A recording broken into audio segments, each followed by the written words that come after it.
as the British bring it home, and it will be welcome back to the winner's podium. It will be Emirates GBR that claims the win in Canada. There you go, that's great, the whole crew.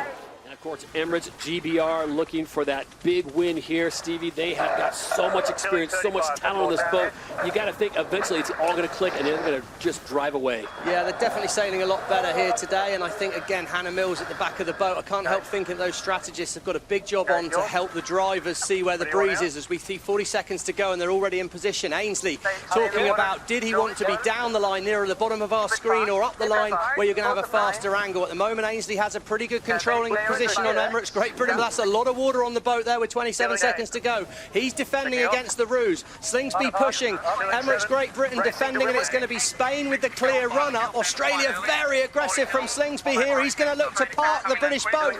As soon as those boats overlap, if they do, the British will have to keep clear. It's really, really tight. Has Ainsley timed it right? The Australians can't hook them. Ainsley looks early back to the line here. It's aggressive match racing. Watch for the line to turn white. Oh, that was so tight on the gun, and the Spanish are late. The Spanish late at the top of the line will have a faster angle. Looks like a clear start, and Slingsby's aggression's paid for him. The British are going to struggle to get over the top from here at Mark 1. It should be the ruse in first place. Well, they couldn't get the hook in, but at mark number 1, it is Australia that has the whole shot position. What a maneuver by Tom Slingsby as he pushes the Brits to the outside. Here comes Spain back in the mix. Yeah, nice little move from the Australians there. He turned the British up a bit closer to the wind. That's brought the Spanish back into the race, but first decision goes to Great Britain. They spin away. He thinks he's seen win first. Spain try to follow. Everyone moving very quickly, trying to react to the changeable wind conditions. Currently seeing the highest speeds of any race so far this weekend. GBR doing over 60 kilometers an hour downwind here. Spanish closing the gap now from behind 65s. It's going to be a tight race. Kind of now about how many manoeuvres can they do into the gate. Australia look pretty well set for a left turn, but if Great Britain can make it down, they'll have the right of way on the inside. It's going to get really tight at the bottom. When Great Britain turn, Australia have got to watch out because the British will have the right of way. And they got to watch out for those super yachts. The fans, look how close they are to gate number 2. Prime viewing condition, and it looks like Australia at gate 2 is going to opt for the left side of the course, and Great Britain at the last second decides to follow with Spain sitting at 3rd. That's great news for the Australians. They'll be so happy to see the boats follow round behind them. They're going to be faster because they had to do no manoeuvres. Great Britain had to do 2 manoeuvres late on, and look at that, Spain are off the foils. And then we see on our ladder lines here, things are already extending away. And if we can get down the water to Lisa and Blair and see whether they like the side of the course that Australia are going to. Good pressure out of this. Yeah. Well, Wright has been working all day, but I think Australia's going to be pretty happy where they are. They can basically stay between the mark and the other boats. Blair, would you be pretty happy for Australia right now? Yeah, that was a pretty strong start. They executed that first leg really well and going the right way, and they've got them covered right now, so it's going to be a tough road back, for especially for the Spanish from here, but I think even for GBR, Aussie have really got a hold on this one. The British boat were looking really strong, but they had a big wobble on that downwind, and that almost cost them the race. Yeah, that really did. They pushed a little bit too hard there. I think they did the right thing jibing before Australia, but yeah, I think Parker might have pushed a little bit hard there, but yeah, it's going to be a tough road back from here. Tough road back, but I remember the grand final last year saying that the New Zealand boat was out of it and they got to back within 5 metres, so I think there's plenty of race left here. As we come up towards the Saint-Tropez shoreline, Tom Slingsby said how nervous he was of that gate 3, where there's less wind, it's gusty, it's shifty. That's where the opportunities are going to come. Of course, you'd rather be in first place right now, and we can see already Australia in a match race just trying to stay between himself and the other boats. And all of these manoeuvres are crucial. Right now, Australia are the fastest boat by 2 kilometers an hour, but it's that foiling percentage that is critical. So far, in all of the manoeuvres, the Aussies have kept up on the foils the most. They've accelerated the quickest out of it, and right now sailing almost straight up the ladder line. It shows how shifty the wind is, Emily, doesn't it? They just managed to almost sail straight up the course. The wind's turned back and they faced away, but expect a manoeuvre from Australia soon as they're on that yellow line, the ley line. That's the line that says they'll make it to the next gate with no more manoeuvres. If they can stay on the foils for the next 30 seconds in and out of this gate, I think they'll be well set. We're halfway through the race, but this is probably the pinch moment in the race. just focus here. Yeah. Look at Great Britain. They are making gains here as they pick up the speed much cleaner now. They're going to both head to the same side of the course. It looks like it at the moment, and there you go. They've done a great job of this all day, Great Britain, minimising distance. We can see there the extra distance that the Australians have sailed. They've done that to guarantee safety, but what they've also done is lose a lot of lead to the British. They still have control, but it's now a pure match race between first and second, as I think the Spanish have got a lot to do now. Yeah, stand by. So what was nearly a 200-meter lead is now shrunk down to about 100 as Emirates GBR has closed the gap. Just 3 seconds behind at the last gate, but they decide to turn away first. Yeah, they move away first, but we could see there was a real dark patch of water right next to the Australian boat. I think the Australians have done a nice job of staying in good breeze, and there we go. We heard Kyle Langford sailing into really good pressure. Look how high they are out the water, and they look well lined up to gate 2. Great comms from Kyle Langford there. He's talking about the wind dropping as they come down towards this next gate. So the crucial thing now is, can they get through gate 4 with no more manoeuvres or not? And here we go. We heard Tom Slingsby. We're going to go right. There's going to be one more manoeuvre from Australia here. They're going to turn the boat and head out to a right turn. Looks like they've made a gain, though, at this point. Okay, hold that, Tash, hold that. Okay, they're coming up. Coming up.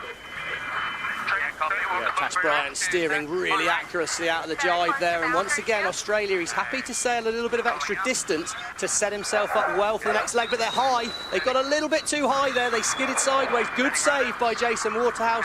Australians are fast, but I think we've got a split. It's one of the things we've seen over this weekend. All of the flight controllers are really pushing that ride height. Yesterday, the French led the way with the highest boat. Today, it's the Australians. There we go, we got a split, Todd. Lisa, Blair, what can you see on the water? Is this a game for Great Britain, or have Australia called it right? Australia are looking pretty strong from my eyes. Blair, what are you thinking? Yeah, I think Great Britain did well to get the split at the bottom. That's what you want. But yeah, to me, the Aussies are in that pressure nicely. They're coming across to the right-hand side of the racetrack, looking up, and I think you'll see attack in 10 seconds or something, and they'll have them pretty well covered. We're going to be slow here. Stand by. There we go. Tight moment there, as we can see the wind has turned to favour the British. It is tight, but this is the moment Blair was talking about. Will the Australians be able to block the breeze of the British? Australia turn. Great Britain's foiling faster than the Australians. Can they come alongside? If they can get overlapped alongside, the Australians are going to have to keep clear. Here we go, Australia have got to get out of the way. Crucial moment here. It's going to be a protest from Ainsley. Look at him. Oh, there's no drama with the acting skills there from Ainsley. What a moment. Brilliant move. He's got the wind blocked. Side-by-side drag race, as Ainsley calls it, and here comes the penalty. There was the penalty, but it's instantly scratched as the British take the lead. But crucially, we've got now one more manoeuvre for the British. Look at that, Ainsley points out the breeze. It's all about this next manoeuvre. Australia turns, here we go. So it is all on here in the penultimate leg. It is this leg and then a right-hand turn to the finish line, and the championship will be decided. Great Britain in the final leg as they approach this upwind, puts on the afterburners and gets past Australia. Oh, what a move. And critically there, in their final manoeuvre, they did stay up on the foils. The Aussies dropped off and lost a little more distance.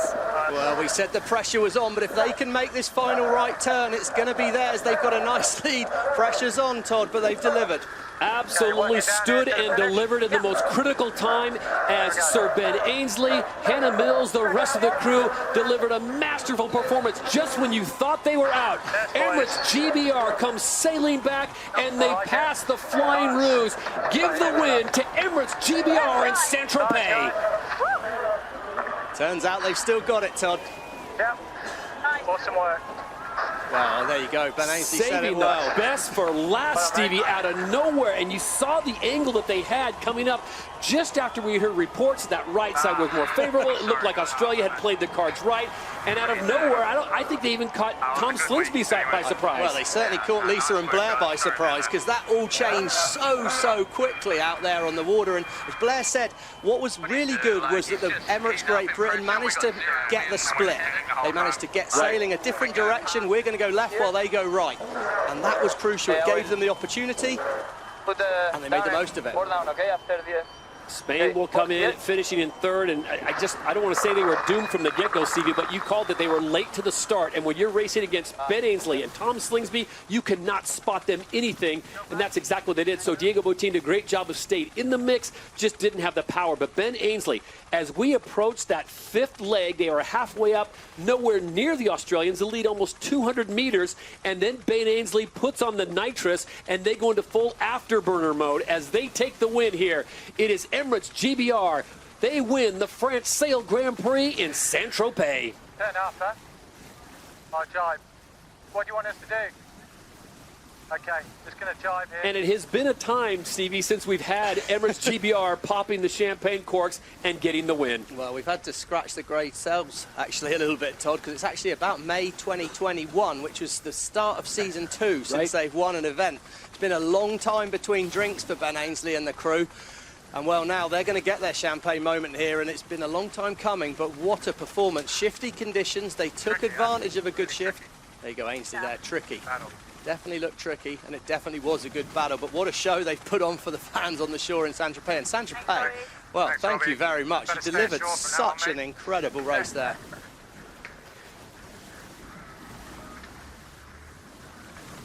Wow, what a day of racing. Just when you thought it was Australia claiming yet another victory, just getting into the final, it is Emirates GBR raising the ghosts of the past, and they scorch the course and get into the final and win it all. Yeah, it's incredible in this light air. You already see them starting to jockey for position.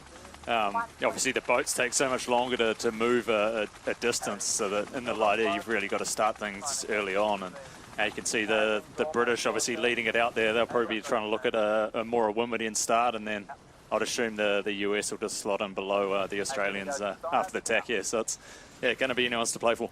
Well, there we see, I think, pretty big moment here. For this light winds, you've got to be so careful with the wind, and chief in charge of the wind is the wing trimmer, really. So I think Carl Langford, we saw there, one of the most experienced in the business, but I feel like the Australians are a little bit out of position at this stage. I think USA and Great Britain, probably Great Britain, have got the space, and I'd be wanting to have space if I could here. We're going to be all about acceleration with 38 seconds to go. And, well, Ben Ainsley, Luke Parkinson, they've done it last weekend. Can they do it again? Best angle here. Best pressures on the nose. So 30 seconds to go, and the event final is on. It is Australia, USA, and Emirates GBR that'll battle it out for the title here in Taranto, Italy. Well, here we go. It's crucial moments now. We can see that bottom end of the start line towards the top of our screen. It's the downwind end. It's showing us the favoured end. USA have judged their running well. Ben Ainsley's well positioned, but too far back. It's going to be, all the boats will be late to this start line, but the earliest to show should be USA. Good start, Jimmy Spittle, with the line going white. No problems there. Big problems on board Australia. They're out the back, and it's now, well, it's happening at slow speed. It's like a long-term battle to get to Mark 1. Death by 1,000 cuts potentially for Australia from this position, but Jimmy Spittle's US have got a straight line shot now towards the first mark, and they're well positioned, but they've got to be so careful. USA are across the line, and they are currently the fastest boat on the course, 9.5 kilometres an hour of boat speed. Meanwhile, the Aussies just starting to build speed now.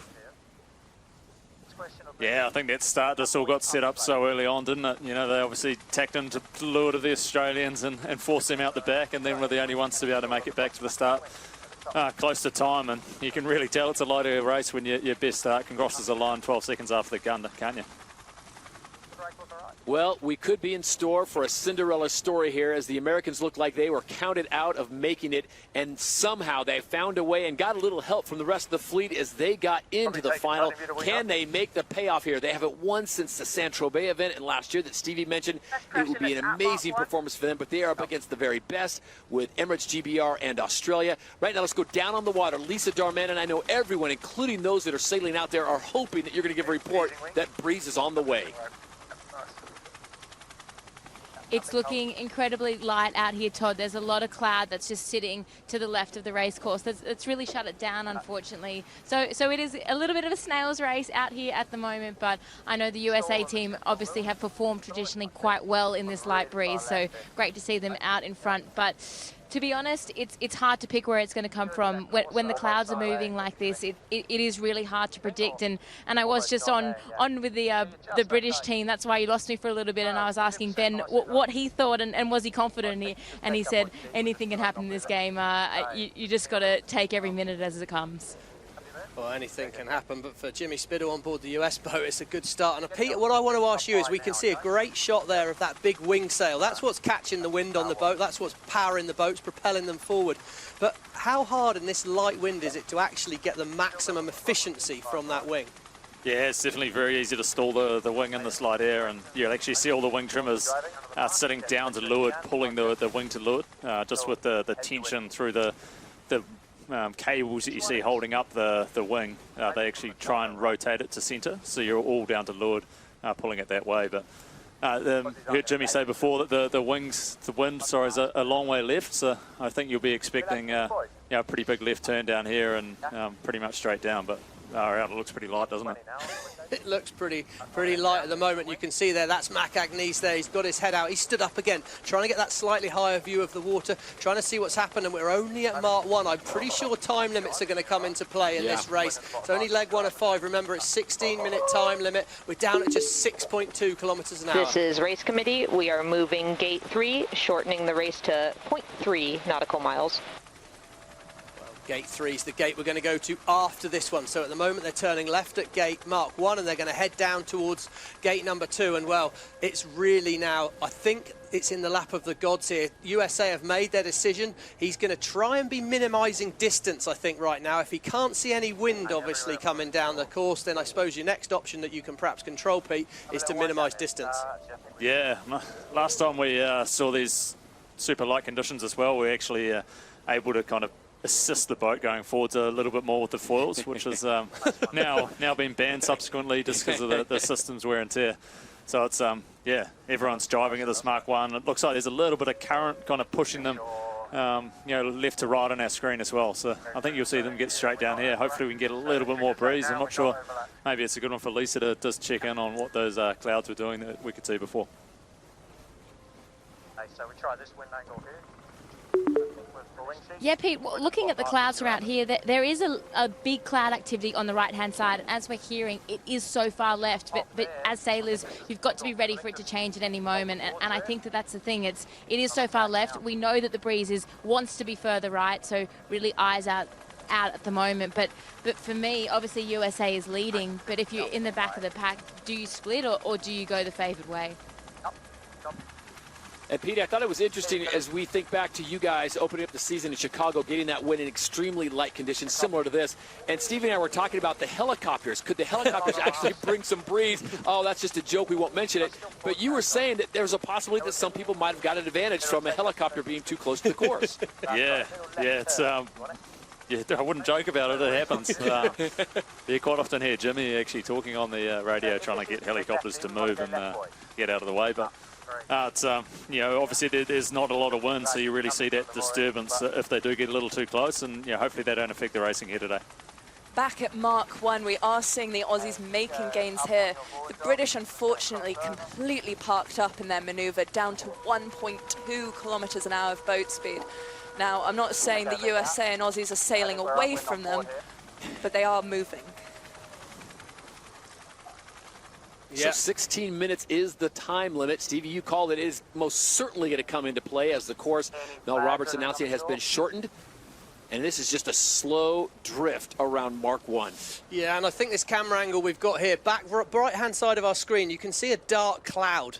And I think once you start seeing big weather systems like that happening in a hot, temperate place like we've got down there in southern Italy, of course, it's lovely weather they've got down there, but when it does start to get hot and a bit of moisture in the air that we've got around, you see these big clouds bubbling up, and that's what's affecting our weather. Of course, SailGP, we're powered by nature. We've got the joy of a day like yesterday with a lot of wind and fast action, but then this tactical game that comes into play when the weather decides to be a little bit different and a little bit trickier, it can be so easily affected. So I think we've got some big cloud activity that could, of course, bring us a big change in the wind in the next few minutes, and I think the fans there will be hoping for that.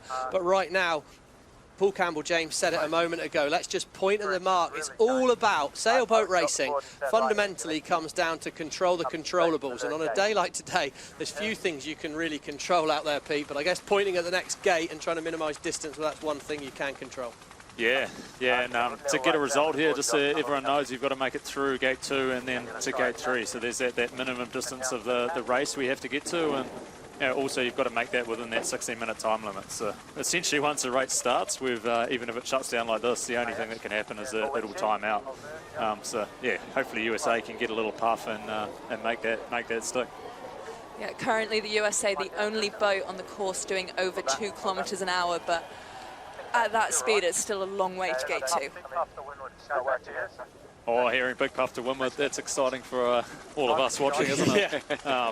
Yeah, obviously the course is incredibly short, so it won't take much of a puff to get that, and yeah, it's looking like a bit of a Cinderella story at the moment, isn't it? And fair to say, Pete, that when the boats do start going a little bit more upwind, it's a bit easier to actually build speed than going downwind in these things.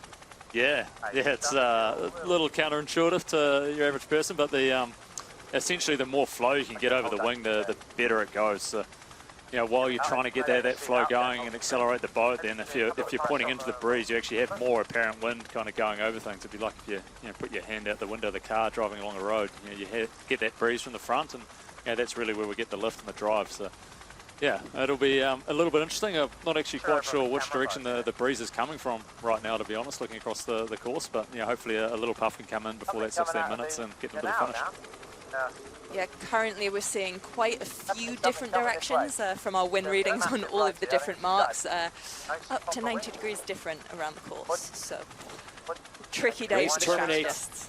Race terminates in under 7.5 minutes. Good time to go down on the water, get a first-hand account from Lisa Darman. And Lisa, has anything changed? Is any shifts that you're seeing possibly that could affect this race?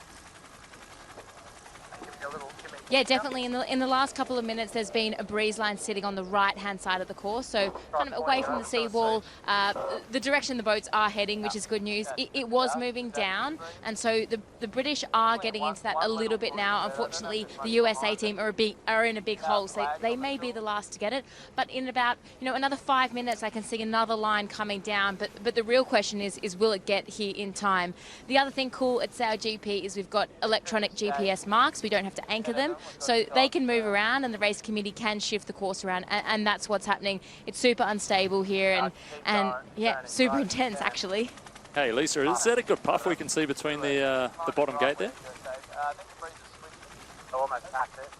Yeah, there's a really small, it's very narrow puff, but then after they go around that gate, there won't be much to sail into. It's super patchy. The puffs are only a couple of meters long, so it's going to be hard to capitalize on them, and it's kind of, if it gets to them at the right time, they should have a nice mark rounding as well. I think what Lisa and Pete are saying there is the wind was coming from the right-hand side of our screen and blowing across to the left, but at the moment there's hints of wind coming from the left-hand screen. That could be the fans on the shore encouraging things out. But what's really important for us to remember right now is that should the boats not make the finish, so if they don't make it to the next gate, gate number 3, if they don't make it through gate 2 where they're headed now and then up to gate number 3 within the 16 minutes, this race will be terminated. If this race is terminated, we will still have a winner here in Taranto.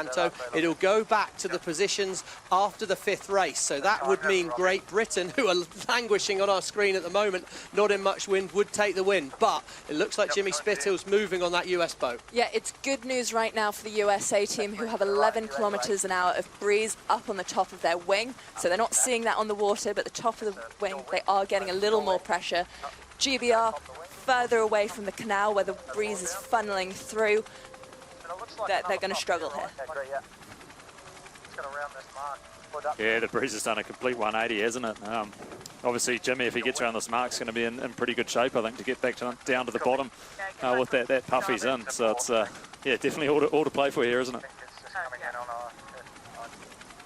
If you're just joining us, this is the event final here at the Rockwell Italy Sail Grand Prix in Taranto. Looking for breeze, everyone searching for pressure out on the course. Right now it is USA SailGP in the lead as they slowly go around that gate.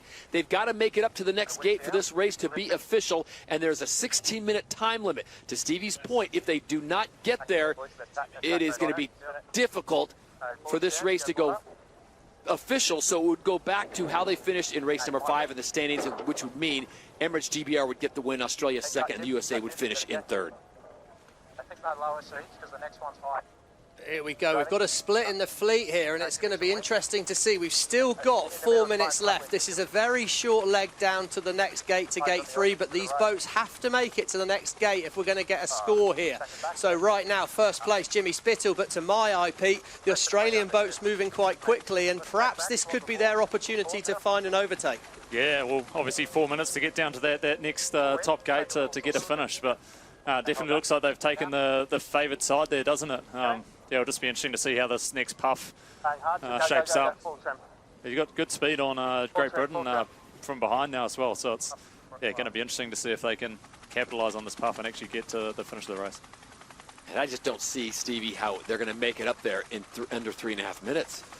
Well, I think my concern would be that they're getting a little bit of wind coming from the left of our screen at the moment, but back where they're headed is where there was no wind, where they were sat for so long, unfortunately, after Mark 1. But let's see, Ben Ainsley, we can hear. He looks calm still, but here we go. He's looking around for wind.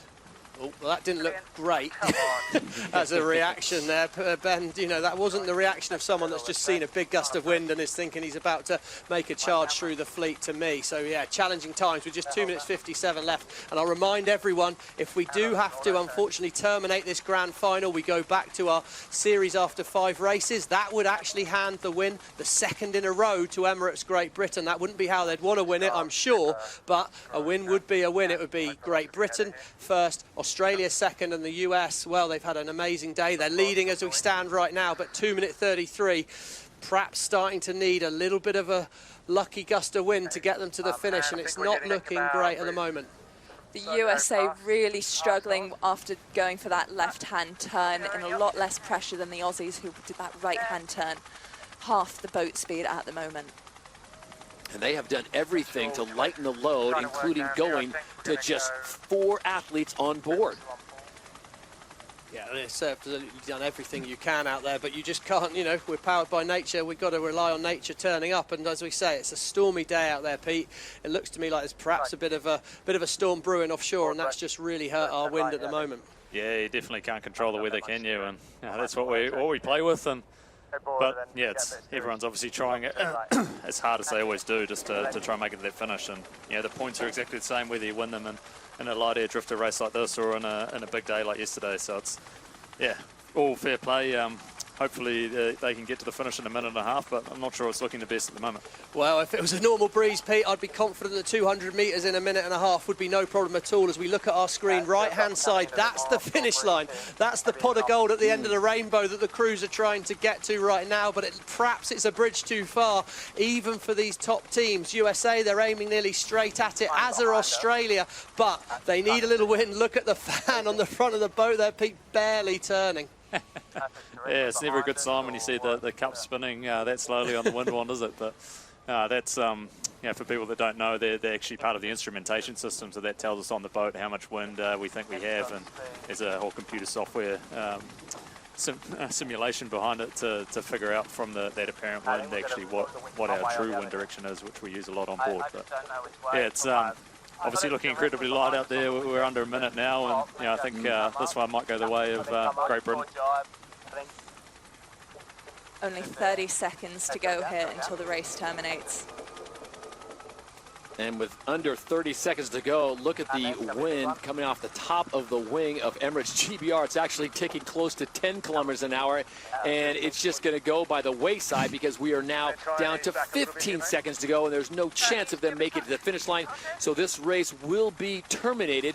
And to Stevie's point, we go back to the results after race number 5 and the standings that were there, and that means that Emirates GBR is going to win the second event in a row as they come off the victory in Saint-Tropez, and they'll back it up with a win here in Taranto.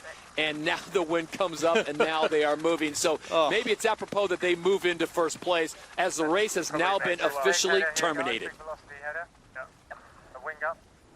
There we go. What a shame that was, Todd.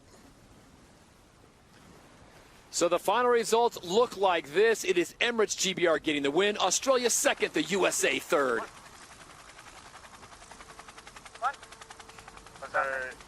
if it's terminated, does it mean it goes to the gate, or does it mean it's just what it was for the series? And they're still trying to figure out on board, Stevie. For those that are listening, possibly let them know the good news or the bad news if you're not on board Emirates GBR. Denmark, you saw just a moment ago, their crew, a all-star crew indeed. The French are in the final. Emily, they've missed out on so many finals by a point or a tie-break, but now Quentin Delapierre and his squad are in the show.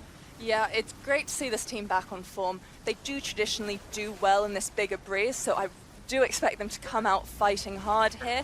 The Danish, you know, they've been one of the most consistent teams through the season, and then you've got the Brits who, you know, they've struggled to find their feet since Giles took over, but they have come out swinging this weekend. Giles Scott looking for his first win as the driver for Emirates GBR, taking over for Sir Ben Ainsley. He has got so much talent on board, Steve. We can't even get to start talking about how many Olympic medals they have on that boat. No, it's a wonder it takes off sometimes, that is for sure. But I think Luke Parkinson, Ian Jensen, big moment for them here. And the grinding team on that Emirates GBR team is always so big and powerful. Great Britain, France, Denmark, welcome to the final. The course is 5 LG2. The axis is 355. Length is 0.75 nautical miles. Good luck. Okay, so we've got the same course as before. The axis means that's the wind direction, so it's pretty much coming out the north. It'll be cold out there on the water, but these sailors won't mind that, just good breeze. Interesting, we heard Hannah Mills there say big righty at the moment. That means the wind's rotated more towards the right of our screen. You'd want to be more on the bottom end of this start line where France are heading for now. That's the pole position. They're shown as the pole predictors at the moment, but they potentially given Giles Scott room to wind up and come out below. They're all going to fight to be towards the bottom of our screen at the gun. Here come the British. They're up and foiling. They're going to start to press on the French, but it's about acceleration. All boats are early here. Here we go. 4 seconds. Watch for the line to turn white. Who's got the timing? Great by the British. They're out the middle of the line. Pole predictor says they look good, but all the boats were slow. It's an acceleration competition from here. Tactically, I like where Great Britain is, but can the Vikings put down the thunder and roll over the top from up there? Hey, working back up. Hey. It's going to be good for Great Britain, Todd, here. Coming down in 2, easing. 1, working down. At mark number 1 of the Rockwell Canada Sail Grand Prix Halifax, it is Emirates GBR that gets the whole shot. Fritz tucks in right behind them, and here come the Danes. Look at the top of the mast there, 90 kilometres an hour on the Bearaway. Getting softer. Yep. That's 48 knots in old money sailing talk there. That's big boat speed at the Bearaway, but more importantly, it's total control for the Brits. French first to turn, though. Have the French judged it right? They could potentially be inside here. Great Britain needs to be aggressive if the French can make the left turn. And then Giles Scott needs to be aggressive here. So far, the Brits have nailed their plan. They nailed the start. They were first to mark 1. Now it's time to consolidate. Hey, full speed here. Oh, he looks good shape here. It's going to be a lead for the Brits here. No overlap. Getting softer. Right now, Emirates GBR, as they approach gate number 2, they lead here at the event final. They are a well-oiled British machine, and we'll see how they handle this under high pressure. We know Giles is new, but let's not forget Giles is a 2-time Olympic gold medalist. He's used to these high-pressure races. He's been there, done that in the past, and we can see it's the boats behind them. The French have got real loose there. Oh, they came off the foils. Slow manoeuvre. Great news for the British. Big gains for the British team here. Yeah, we can see minus ride height there for the French team just from where they've crashed down. Meanwhile, the Danish really pushing that foiling height over a metre above the water at times, which might be a little bit out of control there. I think you've got to remember, Todd, as well, if you have a big crash like the French, the boat fills up with water, so it's really heavy. They've got to drain a certain amount of water to get rid, so it's not just the immediate moment. It takes a little while to get going. They're going now, but they've lost a good few hundred metres. Lisa, is there much hope out there for this French screen to find better wind in near the Halifax shore? I actually do like where they're heading. I did say that the wind had died off, but I can tell you right now it's picked up a lot. And where the French are heading, there's really good breeze. I think it's also going left shift, which means Denmark's a little bit compromised, but we still have the winds coming off the shore, so it's really gusty and lots of low-level cloud really messing with it. So it is a little bit of a shorter race, this one, so not as much time for the teams to catch up, and not much traffic as well. So it's, I think the French are looking pretty vulnerable right now. Okay, so a left shift, that means the wind's turned towards the left, which would favour the British. It means it's turned towards their side of the course. It gives them an opportunity to sail less distance on that British boat. And less distance is great, and currently they've also got the highest average speed, so brilliant sailing for them. Here we go, we're on board the French. Now let's watch in the left-hand side of the screen here at the foil. Let's see how high they go across the boat. It gets all a little loose. Bit of a slip up on the wing trim there.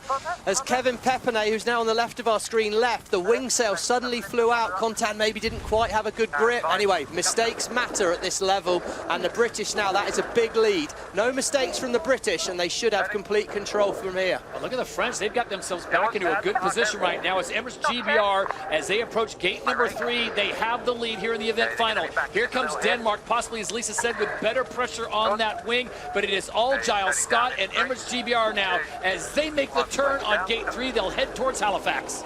Slowing the turn. A little bit more to come. Really good breeze on in 15 this way. So that's Hannah Mills, strategist at the back there. She's saying she likes the breeze. That means there's more velocity in the wind. They're sailing pretty much straight down the course. It looks pretty nice for the British crew at the moment here, and that's a good few hundred meters lead. Let's extend into it. It's a split. Lisa, we got a big split. Is there any hope for Rottwell Denmark with this split? Well, there has been a few Hail Marys out on that side. I think the British team, they just have too much of a lead there and plenty of pressure. So if they stick this manoeuvre, I think they're looking pretty safe. Here we go. These are the sailors on board the boats here. I think Giles Scott, they're running across. I think the height deceptive. Luke Parkinson still stays in the pod, still flying the boat. Now he's handed control over to Giles to fly the boat. Luke runs across, and he's back on the tools. And the Danish team have really been struggling for speed there on the left-hand side of the course, giving the advantage to that French team who followed the Brits inshore onto the Halifax side. Gate number 4, the event final. It is still Emirates GBR. Giles Scott at the wheel. Stevie, the conversation is constant on board that boat, but it's calm constant. Yeah, this is a pretty experienced crew out there, let's not forget. I mean, everyone on this boat, other than Giles Scott, has won several of these events, so there's a lot of experience there. And as I say, let's not lose sight of the fact Giles is a 2-time gold medalist. Got another split coming from Rottwell Denmark here, but those two interacting so closely with each other for the second and place only means more meters for the British crew. And it's a 17-second lead right now for Emirates GBR over Denmark, 20-second lead over France, as they will head upwind one more time, then it'll be back to the bottom, and then the quick right-hand turn to the finish line. Surprised where the British manoeuvred there. I think they've opened the door here. Definitely the wind has rotated in Rottwell's favour. Stick lefty on this corner. Yeah, We could see just how much pressure the Danish team gained though by going into Halifax. They had 36 kilometres an hour of pressure, while the Brits were down at 25. That is a big difference. I think you're right, Emily, but I think most importantly as well, the wind's rotated left, and at the moment, the best angle to be sailing is the angle Rottwell Denmark are on. So it's gains for Rottwell Denmark, but they need the wind to rotate back the other way. So it's all in the hands of the god at the moment. Sehested's given themselves a chance, but it looks to me like a conservative approach from Giles Scott to try and bring things back together with the Vikings is good. But look, one wind shift and the right of way will be with Sehested. There's all the chance for this to change up a little bit here. It's going to be tight at this final gate. The lead was 300 meters for Emirates GBR. It is now less than 100 meters. Here we go, look, still 50 meters in it. Advantage Great Britain for sure. It's not quite happened for Rottwell Denmark on that side of the course. They were hoping for more of a wind shift. British are ahead. Let's listen in. This tack's going to be huge. Yeah, let's watch it and listen to it. Look how unstable the boat is before the manoeuvre. The wind's so changeable there. Oh, and a little bit of a dip with some industrial language. Apologies. And you heard about it. We heard Hannah Mills talking about pressure on the exit. Well, they were just unstable in. They were really unstable in, and they just dipped the hull in, and now they've opportunity. If Rottwell Denmark can make this left turn, this is absolute game on. The British will be quicker, but I don't think they're not. Like No, They're not, but if they turn inside the zone, they can own that zone. Great Britain needs to go wide here. Watch out. That's what I mean. Those two are slowing each other up. France need to stay. Oh, but look at it. Carnage. Oh, the French had to keep clear. They got too high. That's handed it to the British. Rottwell Denmark went full aggression with the French. Opened the door for the Emirates Great Britain, and that should be things done. And that's almost game, set, match as Content de la Pierre comes in hot on that gate. and he had nowhere to go. Nikolai Hested sees the road bump, and both of them now look at the distance that Great Britain has opened up. Well, he did have somewhere to go, Todd. He should have aimed down behind Rockwool Denmark. There was no chance he was going to cross there. He was trying to push it. He was expecting Rockwool Denmark to tack, and Nikolai said, no chance, mate. I'm hanging you out on the side of the course. So a bit of a mistake by the French, but all that's done is handed this to Giles Scott, and what a moment in his SailGP career. Stay split if you're happy, Marco. Okay, my rate. Let's look at this one more time. Here we go, we're on board the French. Crucially, the Danish are coming in. We see Manon there looking at the Danes. They're both looking at the Danes. They're expecting him to turn. He doesn't. Gets too loose on the flight control there, and he had to be out of the way. I mean, that's pretty inexcusable, really. So it was less than 100 meters in a showdown at gate number 5. Turns in to a British walk in the park. Look at this top speed, 93.4 kilometers an hour, and it will be Giles Scott making the turn at mark number 6. Hannah Mills and company on the back of the boat as the British bring it home, and it will be welcome back to the winner's podium. It will be Emirates GBR that claims the win in Canada. There you go, that's great. The whole crew really enjoying that. What a moment. Tight for second, though. Look at that bottom right-hand corner of the screen. Delapierre's turned in front of Rockwool Denmark. Can he keep the hammer down and stay round? Rockwool Denmark going fast round the outside. It's an absolute sprint. Who's going to get it on the line? I think it's the French for me. Oh, ho, ho. Wow, how crucial is that point going to be at the end of the season, Todd? What absolutely a way to finish massive. in Halifax.